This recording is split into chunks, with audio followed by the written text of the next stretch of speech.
My job is to make the decisions for the football team, and that's what I'm going to do. I just didn't believe what Tom Brady had. I could not believe what I heard. I'm so disappointed. Or something that he can talk about. The snap, I drop back, I throw the ball. I grip it. Tom Brady owns 7 Super Bowl rings, more than any single franchise in NFL history. Yet ask fans outside New England or Tampa how they feel about him. And one word comes up more than any other: hate. That's strange, because in 2001, the same man was the most beloved underdog story football had ever seen.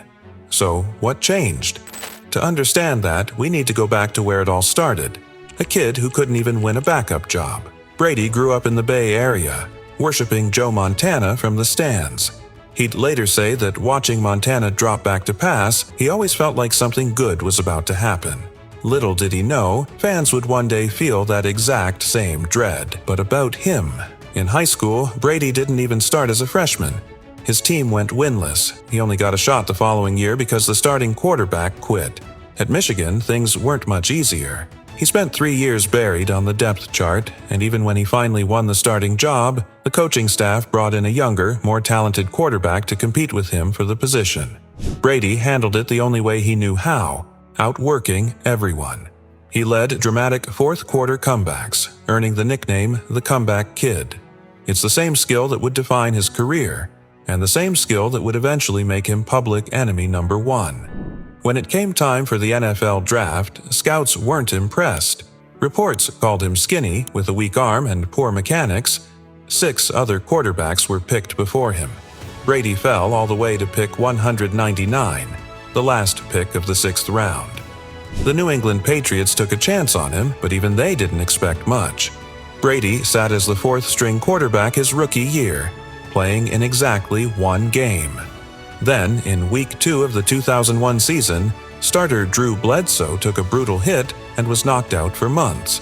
Brady stepped in. Nobody knew it yet, but the league was about to change forever. Brady led the Patriots on a shocking playoff run, capped off by the infamous Tuck Rule game, a controversial officiating call that kept New England's season alive. Fans of the Raiders still call it highway robbery to this day.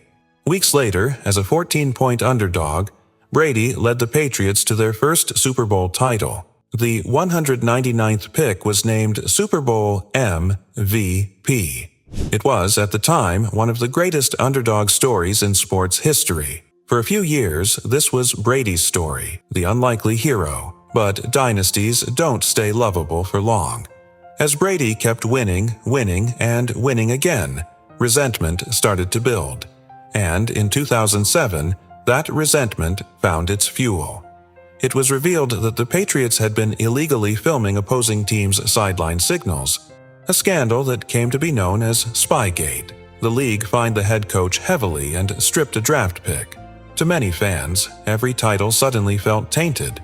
I'm going to make the best decisions I can for the football team. That's what Mr. Kraft's paying me to do, and that's what I'm going to do. I'm going to make the decisions that I think are the best for the football team. T-E-A-M as in team. That same season, Brady and the Patriots responded not with an apology, but with the most dominant regular season in NFL history. A perfect 16-0 record. To Brady's critics, this arrogance was unforgivable. The Patriots came 1 win away from a perfect season, only to lose the Super Bowl in the final seconds to the underdog New York Giants. For fans who felt Brady deserved to be humbled, it was the most satisfying ending imaginable. Years later, another scandal would follow: Deflategate. Brady was accused of tampering with footballs to gain an advantage. I drop back, I throw the ball. I grip it and I try to throw the ball. That's the extent of the, me touching the football. So I don't sit there and, try to squeeze it and determine that. If that's what the Colts want to do, then that's what they do. Resulting in a 4-game suspension. Guilty or not, in the court of public opinion, the verdict was already in. And yet, every time it looked like Brady was finished, he came back stronger. He orchestrated the largest comeback in Super Bowl history, overturning a 25-point deficit. He kept winning championships into his 40s, an age when most quarterbacks have long retired. By the time he walked away from football, Brady had 7 rings, more MVPs than almost anyone in history.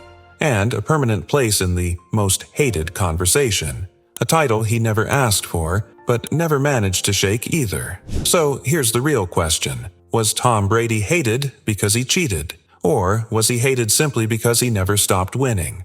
Let me know your most hated Brady memory in the comments below.